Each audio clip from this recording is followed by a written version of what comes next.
Let's talk about the real estate markets. You do, what states are you licensed in? Washington State, because it's where I've done most of my business for 22, 23 years. Washington State's number one. There's Montana, of course, and then there's California, Arizona, Texas, Idaho. I added Texas and Idaho recently. I heard you. I saw, I think, announcements. Oh, and Colorado. So 7 states. Wow. Yeah. Look at you go. That's it for now. I don't want to add more. It's too much work each year.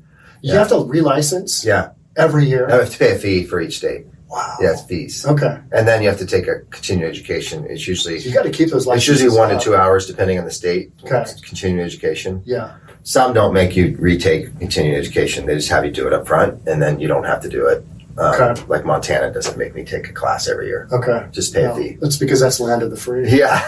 So tell me about the Arizona market. Tell me about the Montana market, and then we'll talk about Arizona's slower. It's their inventory is a lot less than the Seattle market. Seattle market, what are we at, like 1 month or something like that? Less than a month. More populated areas. Yeah, which is why we're seeing crazy price escalations. Yep. In Arizona, it's definitely slower. I think there's more closer to 3 months, maybe a little less than 2.5 months inventory. Okay. And then Montana's, I think, closer to 3 months. And where I do most of the business, which is Kalispell, Whitefish area, Flathead Valley. Are you seeing multiple offer situations in Montana and Arizona at all?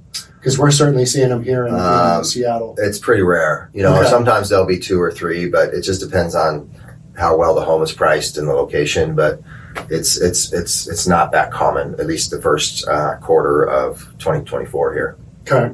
We were talking before we started recording about transactions we're seeing in Kirkland. Yeah. Stuff going from, my example was $990 up to $1.25. Yeah. And this is a starter home. Yeah. 3-bedroom, 1 bath, 990 square feet. And it was listed at $990,000 and escalated up to $1.25. Yeah, so $1,000 a square foot, and then now it's $1,200 and something square foot. Just insane. That might be the high point in Kirkland that I've seen this year. I don't know, 2024 so far. I don't know, as far as price per square foot. Price per square foot, yeah. Because I did have one in North Kirkland, on the edge of Kenmore the other day. My client did not get it, and it went for $250 over asking. Yeah. And it was priced at $995. It's absolutely insane. Yeah. So in a marketplace where you've got interest rates that have gone up, and more recently they've gone up even more, we're up over 7% now. Oh yeah, well over 7. Well over 7. Yeah, on a conventional loan. Yeah. Jumbo's a little lower than conventional right now. What's FHA? So FHA is also a little lower than conventional. Okay. So 7-ish. Yeah, FHA. 7 to 7.25. Yeah. In conventionals, 7.5 to 7.75 in that range right now. So we've got this wacky market where prices are still going up. Because of all the big, I think there was, of the top 20 big cities in the United States, most of them averaged year over year in February about 7% appreciation. Yeah, 7%. Yeah, year over year from 2023 to 2024. Yeah, which is amazing. It's amazing. With rates have gone the way they have. Yeah, you actually were calling that when we last spoke in December. And I think prices are going to go. You said 7 to 10% in Seattle. Yeah. And we're seeing it's at least that. Yeah, it's at least that. And we just don't have the inventory. Yeah. And you've still got the buyers here. Whereas you might not have the same pool of buyers. You don't have that tech market in Arizona or Montana. Right. A lot of other areas you don't. Right. But even like the tech market in Seattle is very strong because the people make good money. Yep. And a lot of them are double income. Yep. So they can afford a house. We've got the buyers 1.5 million, Yeah. Because those are the only buyers that can go from 990 up to 1.25. Yeah. Even Detroit was over 7% appreciation. Chicago, over 7% appreciation. Wow. New York City, I think, was 8% appreciation. Okay. Yeah. So they're having inventory issues too then. Yeah. Right. Big population centers, a lot of jobs. Mm-hmm. And then that reflects to, even though rates are super high, relatively to the marketplace. Yeah. I mean, just imagine when rates go down to 6%, it's going to be crazy. We'll have a refinance boom. Yeah, we'll have a refinance. Everybody that purchased in late 2022, September 2022 through now. Anytime after July of 2022. Really, that's when rates sky high. 2022. Went up over 7. Yeah. Yeah. Yeah.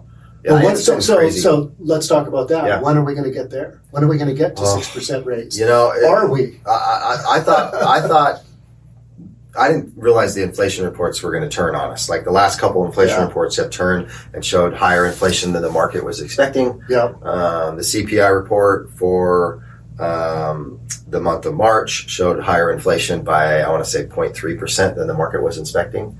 And then there was a PCE report, personal consumption expenditures for consumers, that showed a little higher than inflation.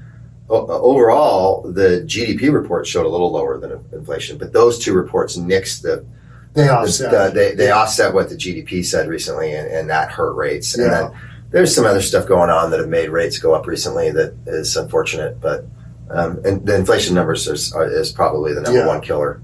And the Fed is meeting today, Yep. and the market expects them to not really do anything, to not make a cut. No. And what's the consensus in the mortgage industry? When will the Fed, at the earliest, make a cut? Well, we were hoping it was going to be June, but with these last two reports, it's definitely not June. It's not June. And they're going to say that in probably about an hour here. So they're going to say that it's not going to be. But the market was earlier, reversed a couple months earlier, the market was expecting 3 cuts this year. Yeah. Now they're expecting one in March. Now they're expecting 1, unless things dramatically change in the next few months. At the most, we'll get 1. We may not even get 1. And is that going to be like September? Probably, yeah. September, October, I'd say. Yeah. I did not, I went the wrong way predicting kind of how this is going. Well, so did I. Yeah, I think most folks did. Because we had some good inflation reports showing lower inflation, lower. Yeah.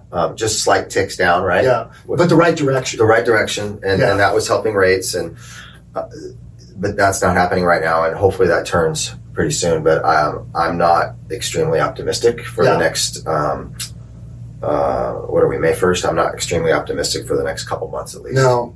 Yeah, through summer, probably. Yeah, right, through summer, which, you know, but I do believe that there will be a little relief, and we were talking about this earlier, is the Fed is now going to be doing, they're selling off their balance sheet in roughly $60 billion in treasuries a month. Yeah. Now they're only going to sell off half of that, roughly. $30 billion.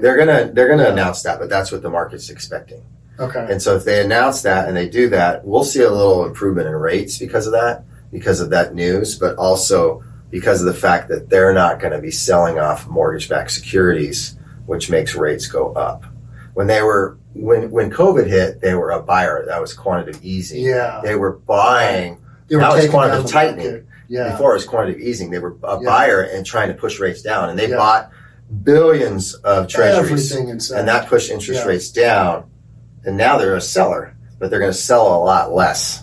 And so that's the only thing that gives me some hope in that rates, you know, if that happens like they say it will over the next few months, we could see rates go down, you know, 1/4 to 1/2 point over the next couple months. Thanks so much. And we'll have Dan's contact information in a link below. Reach out to Dan. He's a great mortgage broker. I've been working with Dan for years and years and years, licensed in multiple states. Yep. And I recommend him to anybody that's considering getting a loan.